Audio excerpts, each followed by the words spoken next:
Assalamualaikum warahmatullahi wabarakatuh. Perkenalkan, nama saya Syifa Holatun Nisa. Saya mahasiswa semester 4 dengan NPM 192003, Prodi Manajemen di SIE Tridharma. Di video ini, saya akan membahas sedikit tentang bisnis online sebagai salah satu tugas UAS dari mata kuliah Komunikasi Bisnis yang diampu oleh Ibu Tati Bisri, SIKOM MM. Nah, di sini saya akan menyampaikan 3 alur presentasi. Yang pertama, definisi bisnis online. Yang kedua, jenis-jenis dari bisnis online. Dan yang ketiga, analisis SWOT dari bisnis online. Nah, yang mau tahu ketiganya, boleh terus tonton videonya. Nah, di poin yang pertama ini ada definisi dari bisnis online. Apa sih bisnis online itu? Nah, bisnis online ini adalah bisnis yang dijalankan secara online atau melalui media internet sebagai media pemasaran barang ataupun jasa. Nah, bisnis online ini banyak macamnya, namun secara umum bisnis online ini dibagi menjadi 3 jalur, yaitu yang pertama bisnis penjualan barang atau jasa, yang kedua pemasaran, dan yang ketiga periklanan atau gabungan dari ketiganya. Nah, di sini ada contoh dari situs bisnis online. Yang poin pertama ini ada contoh dari bursa iklan dan jual beli online, yaitu olx.co.id, berniaga.com, dan tokobagus.com. Yang poin kedua ada contoh situs penjualan online. Yang pertama ada shopee.co.id, yang kedua ada tokopedia.com, dan lazada.co.id. Selanjutnya di sini ada beberapa tipe fasilitas media internet yang digunakan sebagai alat promosi. Yang pertama ini ada website domain dan kegunaannya. Sebenarnya kegunaannya ini sangat banyak, namun saya akan menyebutkannya hanya 3 saja. Yang pertama, menjadi identitas bisnis kita itu sangat tentu ya teman-teman, sebagai ciri bisnis kita. Yang kedua, membangun citra profesionalisme, dan yang ketiga menarik perhatian calon pelanggan, karena website itu kan bisa diakses siapapun dan kapanpun, jadi bisa menarik perhatian, apalagi kalau misalkan websitenya dibikin secara menarik gitu. Poin kedua yaitu blog. Nah, kegunaan dari blog ini yaitu meningkatkan trafik website. Nah, dengan meningkatnya trafik website, maka lebih banyak pula prospek bagi perusahaan. Juga dengan bertambahnya trafik website ini, maka akan lebih banyak potensi customer untuk melakukan pemesanan. Yang kedua, menarik customer baru. Jadi, bisnis kita ini mudah ditemukan oleh pelanggan, juga membangun reputasi bisnis. Yang ketiga, menginformasikan bisnis apa yang kita tawarkan. Nah, poin yang ketiga yaitu community web.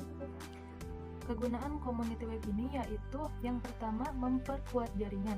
Dalam komunitas, kita akan berkesempatan untuk mengenal rekan-rekan bisnis dan menemukan banyak manfaatnya juga. Dengan adanya hubungan yang kuat dengan mereka, maka kita dapat membuka peluang baru. Dan yang kedua, menambah wawasan. Nah, ketika kita mengikuti komunitas bisnis, maka kita akan bertemu dengan orang-orang baru dengan latar belakang yang berbeda-beda. Jadi, dengan mengetahui informasi dan pengalaman mereka, baik bisnis yang sama ataupun berbeda, hal itu bisa membuka pikiran kita dan bisa diterapkan pada strategi bisnis kita. Yang ketiga yaitu menambah halayak mengenal brand kita. Adanya komunitas bisnis ini dapat menjadi salah satu tempat untuk kita memperkenalkan bisnis kepada orang banyak.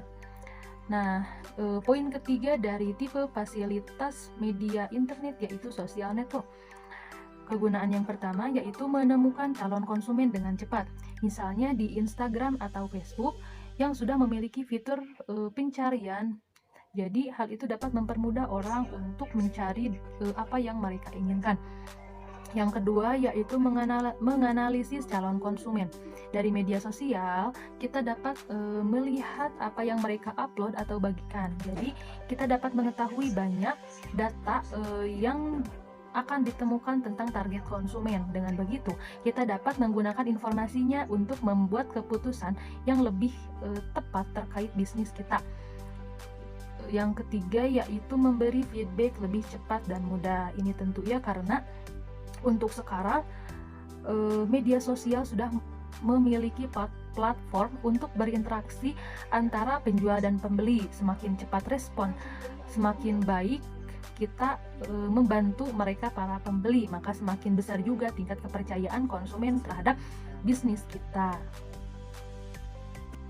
Nah, poin selanjutnya dari tipe fasilitas media internet yaitu space dan banner on web. Kegunaannya yaitu yang pertama alat presentasi yang fleksibel, yang kedua membangun brand perusahaan, dan yang ketiga meningkatkan trafik pengunjung. Dan poin terakhir dari tipe fasilitas media internet yaitu software. Kegunaan yang pertama yaitu menyimpan data dalam jumlah yang tidak terbatas, itu sangat tentu ya. Yang kedua pelacakan produk lebih cepat, dan yang ketiga menampilkan kondisi persediaan secara akurat. Nah, di slide selanjutnya ini ada poin kedua dari alur presentasi, yaitu jenis-jenis dari bisnis online. Yang pertama, ada affiliate marketing, yang kedua PPC atau pay per click publisher, yang ketiga ada PTR atau pay to review, yang keempat creating own product, yang kelima ada membership system, yang keenam domain parking, yang ketujuh ada online store, yang kedelapan online service, yang kesembilan online trading, dan yang kesepuluh ada domain hosting service. Nah, di sini ada penjelasan dari jenis-jenis bisnis online. Yang ke-1 ada affiliate marketing atau reseller, suatu usaha bisnis internet dengan cara menjual produk orang lain di internet. Kemudian dari setiap penjualan yang terjadi, maka kita akan memperoleh komisi dari penjualan tersebut. Biasanya sistem komisinya ini bagi hasil 50% berbanding 50% atau 30% berbanding 7%, 70%. Misalnya nih, untuk produk seharga 100.000, maka komisinya adalah 50.000. Itu untuk misalkan 50 berbanding 50. Tetapi ada juga advertiser yang mau memberikan komisi lebih, misalnya 70% untuk affiliate dan 30% untuk advertisernya. Salah satu tempat affiliate yang terkenal adalah di clickbank.com. Yang kedua adalah PPC atau pay per click publisher. Hampir semua bisnis online mengikuti program ini karena sangat mudah dan simple. PPC atau pay per click adalah suatu program di mana kita akan dibayar jika ada yang mengklik iklan yang ada di website atau blog kita. Komisi yang diberikan bervariasi, misalnya nih ada yang dibayar $1 sampai 20 per kliknya atau bahkan lebih.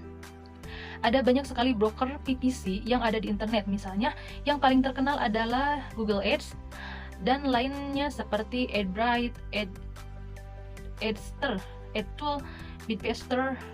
Sedangkan PPC lokal diantaranya adalah Kliksaya, Kumpul Blogger, AdSense, dan lain sebagainya. Nah, yang ketiga ada PTR atau pay to review, yaitu salah satu sumber untuk mendapatkan uang dari internet dengan aktivitas ngeblog kita. Caranya adalah kita mereview atau menulis tentang produk dari advertiser atau pemasang iklan. Ada banyak sekali broker PTR di internet, misalnya nih Sponsored Review, Smarty, Linkworth. Di Indonesia juga ada, misalnya seperti reviewmu.com dan adreview.com. Selanjutnya nomor 4 ada creating own product atau membuat produk sendiri. Membuat sendiri produk Anda dengan menjual ide atau keahlian Anda yang dikemas dalam satu produk digital seperti e-book, software, dan video training. Nomor 5 yaitu membership system atau sistem keanggotaan berbayar.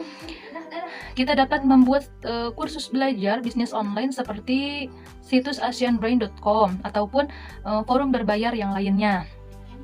Nah, sistem keanggotaan berbayar adalah dengan membuat situs iklan baris berbayar di mana kita akan dibayar jika ada advertiser yang ingin memasang iklannya di situs iklan kita. Atau bisa juga kita menyediakan ruang iklan di blog kita dan kemudian menawarkan kepada orang untuk memasang iklannya di blog kita. Nomor 6 yaitu domain parking atau memarkir domain, yaitu memanfaatkan domain kosong atau sengaja membeli beberapa domain kosong untuk diparking.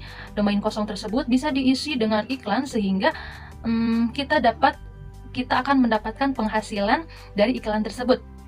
Yang nomor 7 yaitu online store atau toko online. Kita dapat menjual barang dagangan di internet dengan membuat sebuah toko online. Di dalamnya kita bisa menampilkan gambar-gambar produk beserta harga layaknya sebuah katalog. Jika kita mempunyai produk, kita bisa bekerja sama dengan penjual barang atau teman kita yang mempunyai usaha tertentu untuk dipromosikan di internet dengan sistem bagi hasil. Yang kedelapan ada online service atau layanan online. Dengan keahlian yang dimiliki, kita dapat menjual jasa membuat website, instalasi skrip, pembuatan program lewat internet, dan lain-lain. Nah, yang kesembilan ada online trading atau forex. Online forex trading, meskipun merupakan bisnis nyata, juga bisa dikatakan sebagai bisnis online karena proses transaksinya menggunakan internet. Forex trading ini merupakan bisnis yang dapat mendatangkan keuntungan yang besar tapi sangat beresiko. Yang ke-10 ada domain dan hosting service atau layanan domain dan hosting, yaitu ada banyak sekali layanan domain dan hosting baik di Indonesia maupun di luar negeri. Bisnis domain dan hosting juga merupakan bisnis di internet yang sangat menjanjikan.